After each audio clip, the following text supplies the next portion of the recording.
या तो वो व्यक्ति पैसे वाला है या ये इन लोगों के पास पैसा नहीं, ये लोग भिखारी। उम्मीद है कि इस सुशासन बाबू की सरकार से कि आपको न्याय मिलेगा। अन्य ग्रामीण भी हमारी माता बहनें बैठे हुई थी, सभी उनसे गुहार लगाए, ठीक है जहाँ सरकारी पड़ेगा वहाँ पर अपना खाली कर लीजिए। रास्ता तो यहाँ होगा, तो हाँ होगा, तो जहाँ होगा वहाँ खोज लीजिए। प्रशासन सुस्त है और जो लोग हैं, कुछ लोग हैं वो मस्त है, जीवन यापन के लिए रोड नहीं। नमस्कार, आप देख रहे हैं संपूर्ण भारत न्यूज। मैं हूं ER यादव। आज मैं हूं गिद्धवासा पंचायत में वार्ड नंबर 8 में, और मेरे पीछे आप देख रहे हैं पोखर, और पोखर के अगल बगल का ये सब जनता है, ये महिलाएं हैं, ये उम्र दराज हमारे दादाजी लोग होंगे, और इसी उम्र के हैं तो दादा ही बोल सकते हैं। ये सब लोग होंगे, ये लोग तो अपनी पीढ़ी जो है जी लिए, और कैसे जिए इनकी तो आप कल्पना आप समझ ही सकते हैं बिहार में किस ढंग से लोग जिए हैं। अब चलते हैं नौजवान के बीच में। देखिए हमारे बीच पहचान भी करवाते हैं। क्या नाम है सर आपका? मेरा विष्णु कुमार यादव नाम हुआ। विष्णु कुमार यादव जी है, और इनकी जो समस्या है जटिल समस्या है। समस्या क्या है कि जीवन यापन के लिए रोड नहीं है, कहीं जाने के लिए रोड नहीं है। शादी विवाह यदि होता है तो लड़का को उधरे उतारा जाता है, पैदल लाया जाता है। क्यों? ज़मीन रहते, जायदाद रहते, रोड रहते, सरकार की योजना रहते, सब पानी है। कारण प्रशासन सुस्त है और जो लोग हैं, कुछ लोग हैं वो मस्त है। क्या कहना चाहेंगे? सबसे पहले तो आपके चैनल को धन्यवाद देना चाहता हूँ। मैं करीब 3 वर्ष से ये रोड आपके सामने से गुजर रहा है, जो कि आप मेन सड़क तक देखते होंगे। इस रास्ते को जब बनाने का प्रक्रिया शुरू हुआ तो माननीय सुनीलाल मंडल इस रास्ता को अवरुद्ध कर दिया। जब मुझे पता चला जो ये रास्ता को रोक दिया है, तो हम लोगों ने सभी ग्रामीण बैठ कर के इस पर विचार किए, और विचार करने के बाद दोनों पार्टी को बुलाए। उस बैठक में दोनों पार्टी से पूछा गया, जो सुनीलाल क्या आप इस रास्ता को क्यों रोक रहे हैं? उन्होंने बताया कि ये रास्ता जो है मेरा निजी पड़ता है। तो फिर हमने उनसे पूछे जो कि अगर निजी पड़ता है तो सरकारी रास्ता तो यहाँ होगा, तो हाँ होगा, तो जहाँ होगा वहाँ खोज लीजिए। तो हमने उनसे पूछे कि अगर सरकारी रास्ता है तो आपके घर में पड़ता है, जहाँ तक मुझे जानकारी मिला है और आप भी जानते हैं। तो कहा कि ठीक है जहाँ सरकारी पड़ेगा वहाँ पर अपना खाली कर लीजिएगा।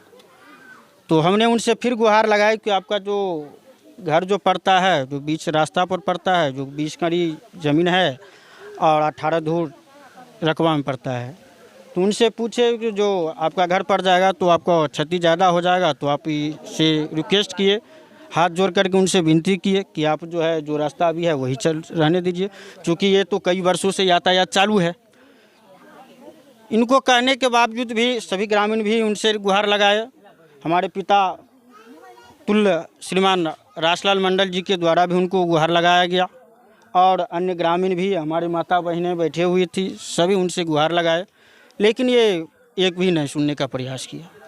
तो हम सभी ग्रामीण मिलकर के जो है थाना प्रभारी को और अंचलाधिकारी महोदय को, श्रीमान निश्चित नंदन बाबू को हम दिए आवेदन देने के बाद प्रक्रिया शुरू हुआ, जो प्रक्रिया आज तक चल रहा है।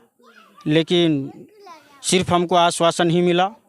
जैसे अदालत में कहा गया है जो तारीख पर तारीख, तो हम लोग आज तक तारीख पर तारीख ढोते रहें और हम लोगों को अभी तक फल नहीं मिला, और ना अतिक्रमण खाली हुआ, ना श्रीमान अंचलाधिकारी महोदय के द्वारा न खाली करवाया गया। सीओ साहब क्या बोले? और सीओ साहब ये मिट्टी जो आप बता रहे थे कि मुखिया जी डलवाए हैं, तो चलिए उनका काम है, जो एक पंचायत का जो काम है रोड बनाना, वो तो कर ही रहे हैं।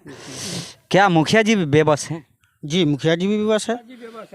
मुखिया जी भी जब इस पर रोड पर मिट्टीकरण करने का काम शुरू किया तो उन्हें आज से तकरीबन 7 महीना पहले भी रोक दिया। तो फिर मुखिया जी से हम लोग मिले, जो क्यों रोक दिया भाई? तो कहा कि हम 10 आदमी को बैठाते हैं, बैठा करके पूछते हैं। 10 दिन 4 रोज बीतने के बाद जो है हमको पता चला जो कि वो पार्टी कह रहा है कि जिसका रास्ता हरा है वो बैठक करेगा। फिर कुछ दिन के बाद फिर मिट्टीकरण शुरू हुआ, फिर ये रोक दिए।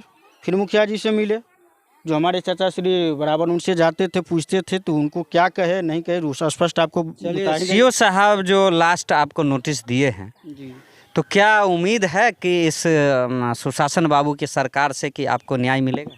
हमको तो जैसा कि हम 3 साल से दौड़ रहे हैं, हमको तो विश्वास नहीं हो रहा है जो ये सीओ साहब हम लोगों को अतिक्रमण से मुक्त करवाएंगे और हमारे जान माल और हमारे यहाँ महादलित जो बसे हुए हैं उन लोगों को रास्ता से मुक्त हो पाएंगे। हमको तो बिलीव नहीं हो रहा है, सिर्फ आश्वासन के सिवा आज तक मुझे कुछ नहीं मिला है। चलिए तो ये कागज़ का टुकड़ा अभी तक मिलता रहा, हम लोग लेते रहे लेकिन सफल नहीं हुए अभी तक। तो सर ये तो कहानी हो गई कि वो फिल्म वाली कहानी हो गई कि तारीख पे तारीख होगी और लास्ट में जो है कोई ना कोई जो है हीरो बन के आएगा और इस चीज़ को जीतेगा।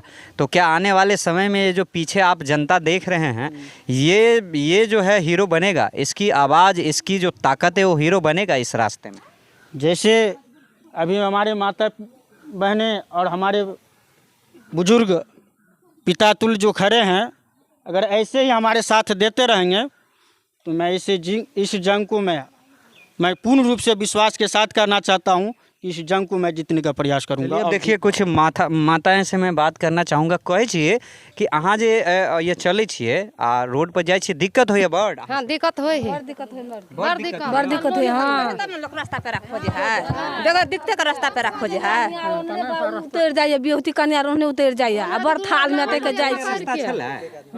पहले रास्ता छलेगा सरकारी रास्ता हमर खोजे छी, नहीं बन दे रोड, नहीं बना दे है। नहीं देखियो बाबा की कहबे? हाँ हाँ हम लोग भी नहीं बनल दिक्कत में हमसब छी, तब ने प्रयास में छी हमसब जे कि हमरा सबके चीज बनक चाही। सरकार के चीज हमसब लऽ रहल छी, गिरहतर चीज हमसब नहीं लऽ रहल छी। जे सरकार के चीज है से हमरा छोड़ दिए, भऽ गेलै खिस्सा खत्म। तो आप देख सकते हैं और ग्रामीणों का कहना है, इन लोगों का कहना है कि जब मुखिया जी हम लोग के लिए रोड बना रहे थे, आप देख रहे हैं हम उसी मिट्टी पे खड़े हैं, मुखिया जी को भी जो है रोक दिया गया। मुखिया जी भी बेबस हैं कि मुखिया जी बेबस? हाँ हाँ मुखिया जी बेबस है। हाँ हाँ प्रमुख भी बेमुख है, देखिए प्रमुख भी सर बेमुख है। तो मतलब इस तरह का जो है बात जो है कहीं ना कहीं क्या सत्यता है क्या नहीं सत्य है, मैं अपने चैनल के माध्यम से प्रशासन से अपील करता हूं कि आप इस चीज़ को जो है देखें और इस पे संज्ञान लीजिए। भाई 2-3 साल का वक्त बीत गया और एक छोटा सा जो है समस्या जो है, इस चीज़ को आप नहीं संभाल पा रहे हैं। या तो उसमें 2 बात हो सकती है, या तो वो व्यक्ति सही है या ये ग्रामीण गलत है, या तो वो व्यक्ति पैसे वाला है या ये इन लोगों के पास पैसा नहीं, ये लोग भिखारी है, या वो पावर पोजीशन पे ताकतवर है, या ये लोग किसान मजदूर जो है निठल्ला है। तो इसमें डिसाइड आपको करना है। लेकिन याद रखिए, जब गरीब मजदूर जागता है तो बड़े बड़े अधिकारी और बड़े बड़े प्रशासन की जो है वो नानी नाम याद आ जाती है जब उसकी लाठी चलती है। लाठी मीन्स याद रखिए उसकी ताकत की लाठी। और जब ये चलेगी तो ये अच्छे अच्छे लोग जो है अपना घर जो है छोड़ के कहीं और बसाएंगे। और आने वाले समय में ये लदनिया प्रखंड की ये घटना जो है ये बहुत शर्मसार घटना है कि इतने लोगों का जो है जीवन यापन इन्वॉल्व है। और आने वाले समय में देखिए कि इसमें कितनी सत्यता है, किसकी ज़मीन है, क्या किसकी ज़मीन है, सरकार की क्या ज़मीन है। अभी तक जो नोटिफिकेशन है सीओ साहब का उसमें लगता है कि जिस रास्ते की ग्रामीण बात कर रहे हैं वो जो है अतिक्रमण है, क्योंकि सीओ साहब भी उसमें लिख चुके हैं। तो हम लोग को भी बोलने में कोई एतराज़ नहीं है, कोई हर्ज नहीं है, क्योंकि लिखा हुआ है इसलिए हम लोग बोल सकते हैं ये अतिक्रमण है। तो अतिक्रमण हटाओ और जनता के बीच में जो है अपनी आवाज़ लाओ। ये अभियान हमारा जनता के बीच, जनता की आवाज़ में हम करते रहेंगे। कैमरामैन दीपक के साथ यार यादव, धन्यवाद, जय हिंद।